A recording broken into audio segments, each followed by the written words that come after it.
Hello and good morning everyone. এটা আমাদের তারাপীঠের এই ট্রিপের লাস্ট ডে, আর আজকে আমরা পুজো দেব।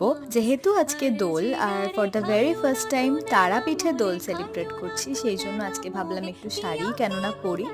আর তারপরে তো মন্দিরে গেলাম আমরা। প্রথমবার দোল বর্মার সাথে খেলার অভিজ্ঞতা যেরকম সম্পূর্ণ আলাদা, সেরকম আজকে প্রচণ্ড মারাত্মক ভিড় হয়েছিল। তো যাই হোক, সেসব জয় করে আর প্রায় ঘন্টা 2 লাইনে দাঁড়িয়ে অবশেষে আমরা পুজো দিয়ে আসলাম তারাপীঠের মহাশ্মশানে। এই যে সিঁড়িটা সোজা উপরে উঠে গেছে না, এটা তারামা সরণির মেন লেনের সাথে অ্যাড হচ্ছে। আর মাঝের এই উঁচু অংশটাতে কৌশিকী অমাবস্যার দিন বিরাট বড় করে হোমযজ্ঞ হয়। তো চলো আমরা সিঁড়ি দিয়ে লেফট সাইডে যাই। লেফট সাইডে গেলে প্রথমেই আমরা দেখতে পাবো বড়মার চরণ, আর তার পাশেই রয়েছে বামদেবের সমাধি। ও বাই দ্য ওয়ে, তোমরা যদি কেউ ডিসেম্বরের লাস্ট উইকে তারাপীঠ যাও, অবশ্যই এখান থেকে একবার ঘুরে যেও, কারণ এখানে কিন্তু সেই সময় ভীষণ বড় করে অনুষ্ঠান হয়। এনিওয়েজ, খুব শিগগির দেখা হচ্ছে নতুন কোনো শর্টসে।